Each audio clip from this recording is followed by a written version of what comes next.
The following partial recording was taken from the Spirits book by Allan Kardec. Chapter 3. Creation. The Formation of Worlds. Author's remark. The universe is comprised of the infinite number of worlds we can see and those we cannot see. All animate and inanimate beings, all the heavenly bodies moving through space, and all the fluids that fill space. Author's footnote for fluids. We call fluids those states in which matter is even more refined than it is in the gaseous state.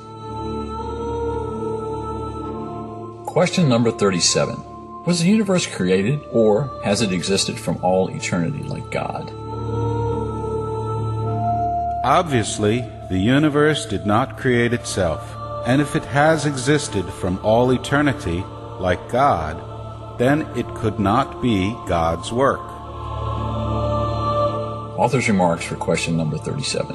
Reason tells us the universe could not possibly have created itself, and since it could not possibly be the work of chance either, it must be the work of God. Question number 38. How did God create the universe? To borrow a well-known expression, by the divine will, nothing can better portray that all-powerful will than those grand words from Genesis. God said, "Let there be light," and there was light. Question number 39. Can we know about the way in which worlds are formed? All that we can say, and the only thing you can comprehend, is that worlds are formed by the condensation of matter scattered throughout space. Question number 40. In accordance with current beliefs, are comets a commencement of the condensation of matter and worlds in the course of formation? That is correct, but it is absurd to believe in their influence. I mean the influence commonly attributed to them, for all the celestial bodies play their part in influencing certain physical phenomena. Question number 41. Could a completely formed world disappear and its compositional matter be once again scattered in space? Yes, God renews worlds just as God renews living beings. Question number 42. Can we know how long it has taken for worlds to form? The Earth, for instance? I cannot tell you anything about that, for only the Creator knows. Anyone who claims to have such knowledge, or to know the ages and ages it took to form them, would be very foolish indeed.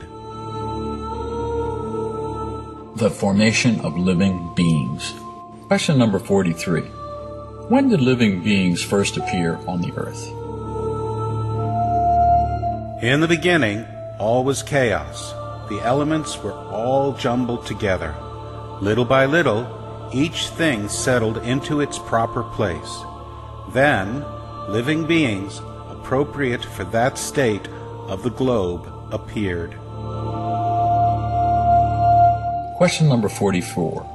Where did these living beings come from in order to appear on the earth? The earth already contained their prototypes, which had been waiting for the favorable moment in order to develop. The organic elements began to combine the moment the force that had kept them apart ceased, thereby forming the prototypes of all living beings. These prototypes then remained latent and inert, like a chrysalis or a seed, until the proper time for each species to appear. Then, the beings of each species came together and reproduced. Question number 45. Where were these organic elements before Earth's formation? They were in a fluidic state, so to speak, in space amongst the spirits, or on other planets, waiting for the creation of the earth in order to commence a new existence on that new globe. Author's remarks for question number 45. Chemistry shows us that when the proper conditions are present, the molecules of inorganic bodies unite to form crystals of a consistent regularity according to each type. However, the slightest shift in such conditions is enough to prevent the combining of the elements, or at least the orderly arrangement that comprises the crystal. Why would the same not apply to organic elements?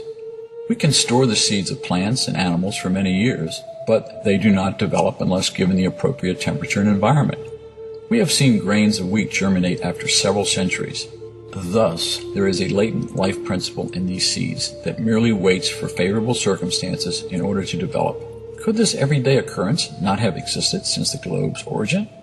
Is God's glory diminished by the fact that living beings were formed out of chaos by the forces of nature? Far from it. Instead, this fact corresponds better to the idea that God wields divine power over all the infinite worlds by using eternal laws. Granted, this theory does not solve the problem of how the life elements themselves originated, but God guards the divine secrets and has put limits on our inquiries. Question number 46. Are there still creatures that come into being spontaneously?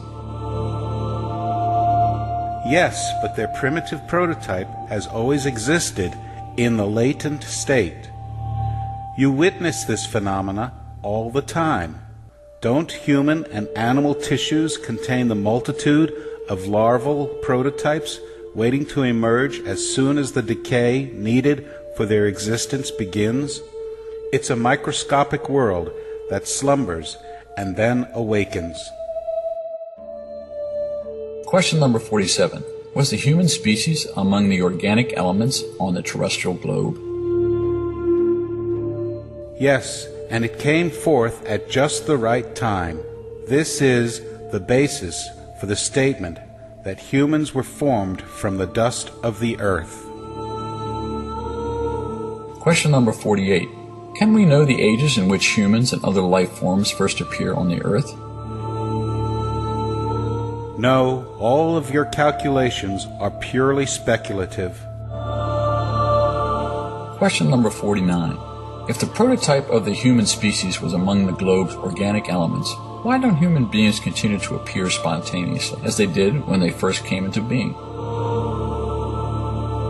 The beginning of things remains one of God's secrets. Nevertheless, we can say that once early humans began to spread out over the earth, they absorbed into themselves the elements needed for their formation in order to pass on these elements according to the laws of reproduction. The same happened with all the other species of living beings.